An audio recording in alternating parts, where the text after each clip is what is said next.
امام جعفر صادق کون ہے تمہیں پتا ہے؟ امام جعفر صادق کو صرف کنڈے کی نیاز تک کے محدود رکھنے والوں تمہیں پتا ہونا چاہیے، امام جعفر صادق اس امام کا نام ہے کہ ہمارے امام اعظم ابو حنیفہ فرمایا کرتے تھے اگر 2 سال جعفر صادق کی صحبت نہ ملتی تو نعمان ہلاک ہو گیا ہوتا۔ امام جعفر صادق وہ ہے جس کی جوتیاں امام اعظم ابو حنیفہ سیدھی کیا کرتے تھے۔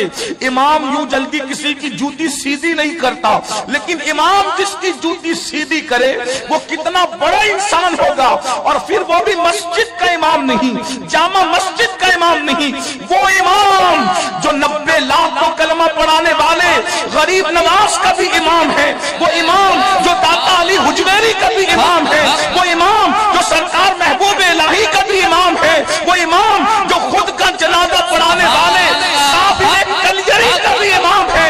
اندازہ کریں جس نے کم و بیش 100 مرتبہ خواب میں قدرت کا جلوہ دیکھا ہے اسے امام اعظم کہتے ہیں، سراج الامہ کہتے ہیں۔ جب وہ امام اعظم جعفر صادق کی جوتیاں سیدھی کرتے ہوں گے، جب جوتی سیدھی کرنے والا اتنا بڑا ہے تو جوتیوں والا امام جعفر صادق اتنا بڑا ہو۔ نعرہ تکبیر، نعرہ رسالت۔ لیکن میں امام جعفر صادق پر نہیں رک رہا ہوں، امام محمد باقر کا قول پڑھنے لگا۔ امام جعفر صادق کے استاد، مرشد اور والد کو امام محمد باقر کہتے ہیں۔ اس لیے کہ قول اتنا بڑا پڑھوں گا، اسی لیے میں تھوڑی دیر آپ کو تعارف کرا دوں کہ ہے ہستی کون سی۔ امام جعفر صادق کی بات آئی تو ایک بات اور سن لیں۔ جعفر صادق اس ہستی کو کہتے ہیں جو لوگوں کو جنت بانٹا کرتے تھے، لوگوں کو جنت بیچا بھی کرتے تھے۔ اب آپ کہیں گے کہ کیا جنت بانٹ اور بیچی جا سکتی ہے؟ میں نے کہا جب ان کا دیوانہ بہلول دانا جنت بیچ سکتا ہے۔ بہلول کون ہے؟ غلام امام جعفر صادق کا۔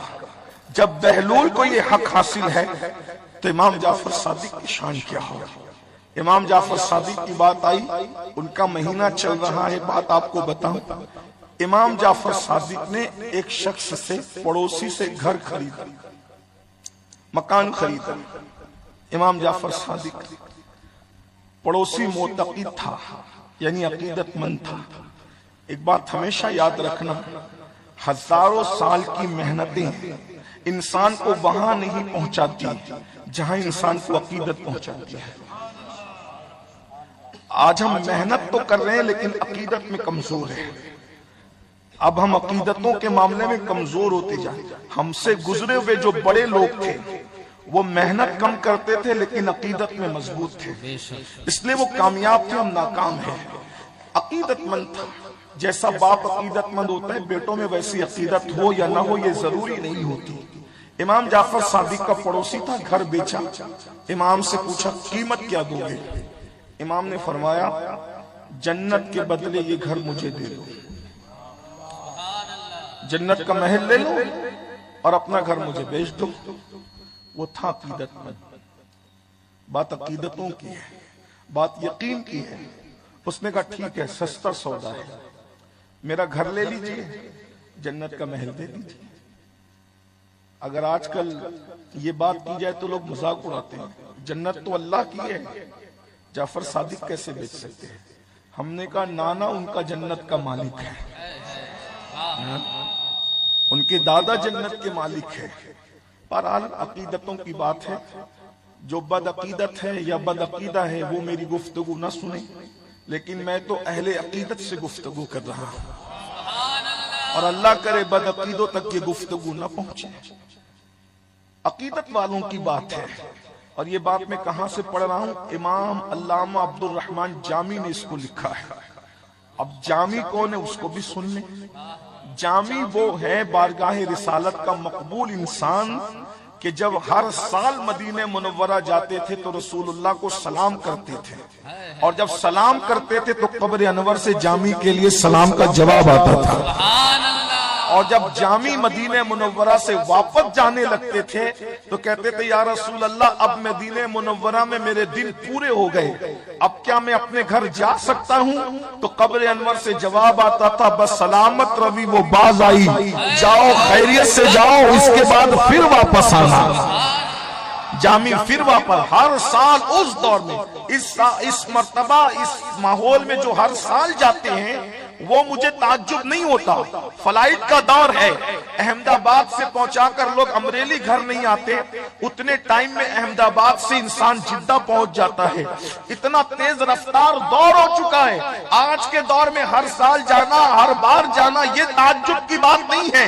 جب گھوڑوں کا دور تھا، کچر کا دور تھا، اللہ اکبر، اس زمانے کے اندر ہر سال جانا، اور پھر کیا یقین تھا جامی کو کہ جب رسول اللہ فرماتے بس سلامت روی وہ باز آئی، کیا مزہ آتا ہوگا حضور کی باتیں سن کر جامی کو۔ کہتے تھے بس سلامت روی وہ باز آئی، جاؤ پھر واپس آنا۔ جب آخری سفر تھا تو آواز آئی قبر انور سے بس سلامت روی باز آئی، نہیں سنا، بہت روئے، یقین ہو گیا یہ میری زندگی کا آخری سفر ہے۔ جامی کون آدمی ہے؟ جامی نے ایک دن نعت لکھی مدینہ منورہ جاتے وقت، اور نعت لکھی تو کہا میں حضور کے روضے پر یہ نعت سناؤں گا۔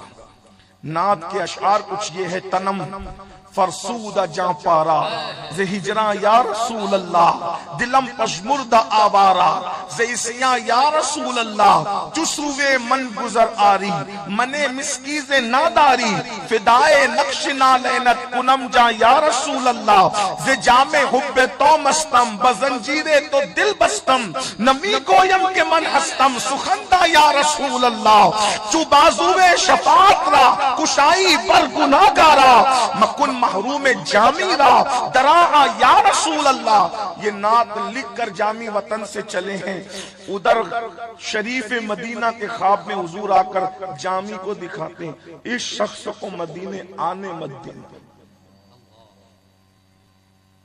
اس شخص کو مدینے۔ اس کا مطلب یہ ہے کون چلا ہے گھر سے یہ بھی انہیں خبر ہے، کیا لے کر چلا ہے یہ بھی انہیں خبر ہے، کس نیت سے چلا ہے یہ بھی انہیں خبر ہے، کون کس نیت کو لے کر آ رہا ہے یہ بھی انہیں خبر ہے۔ اللہ اکبر، وہ اور لوگ ہیں جو سوچتے ہیں کہ نبی کو دیوار کے پیچھے کی خبر نہیں ہے، ہمارا نبی تو ایسا خبیر ہے، اللہ علیم و خبیر نے ان کو ایسا خبیر بنایا ہے کہ وہ ہر پل کی خبر رکھتے ہیں، لمحے لمحے کی خبر رکھتے ہیں، لوگوں کے دلوں کی خبر رکھتے ہیں۔ اسے آنے مت دینا۔ جامی آئے سرحد پر پیرا ہے، تم نہیں آ سکتے، جاؤ۔ پھر لوٹے دوسری طرف سے، دوسری سرحد سے، پھر حضور نے کہا وہ ادھر سے آ رہا ہے، اس سرحد کی نشاندہی کی، پھر کہا تم نہیں آ سکتے، پھر کہا وہ سرحد کا راستہ بدل کر اس طرف سے آ رہا ہے، پھر روک دیے گئے۔ آخر کار جامی نے یہ طریقہ اختیار کیا، کسی لکڑہارے کو کہا اپنی لکڑیوں میں مجھے لٹا لو اور لکڑیوں کے بیچ میں رکھ کر لکڑیوں کے گٹھے میں مجھے سر پہ رکھ کے مدینہ منورہ پہنچا دو، جو قیمت کہو گے دے دوں گا۔ شریف مدینہ سے حضور کہتے ہیں اب تو وہ لکڑیوں کے گٹھوں میں چھپ کر کے آ رہا ہے۔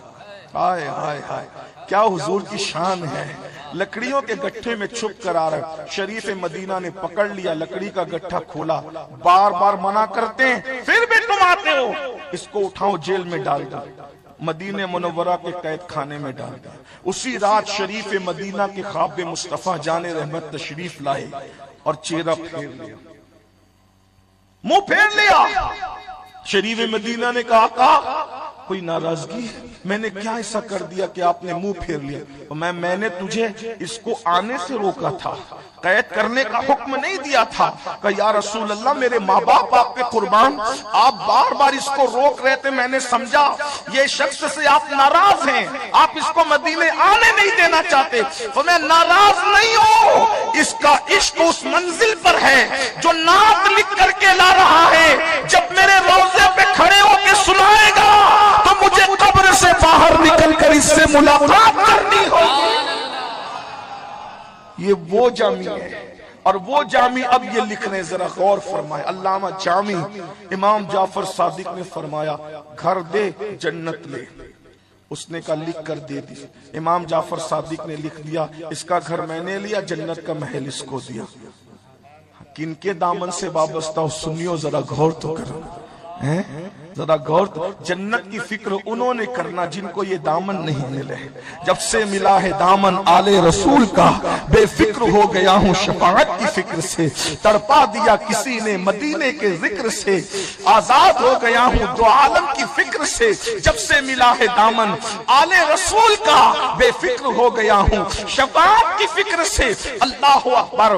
امام جعفر صادق نے لکھ کر دے دیا، قرار ہو گیا. اس کے بعد وہ امام جعفر صادق حج کو چلے گئے. ہر سال حج کرتے تھے امام جعفر صادق. کم و بیش 55 حج آپ نے اپنی زندگی میں پیدل چل کر کیے ہیں. یہ سیدنا امام جعفر صادق کی شان ہے. کم و بیش 55 حج آپ نے پیدل چل کر کے کیے ہیں. امام جعفر صادق کی شان یہ ہے.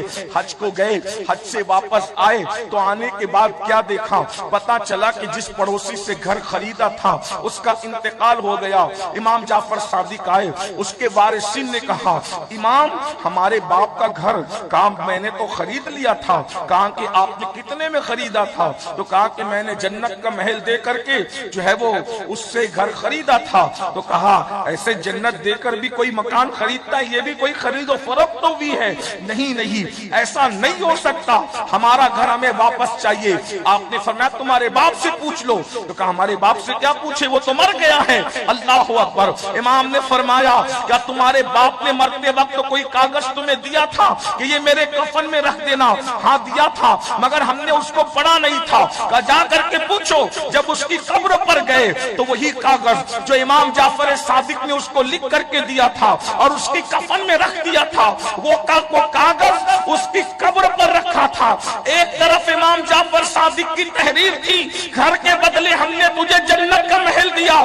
دوسری طرف اس کے باپ کی تحریر تھی، جعفر صادق سے گھر واپس نہ لینا، جو محل کا وعدہ کیا تھا وہ محل مجھے مل چکا.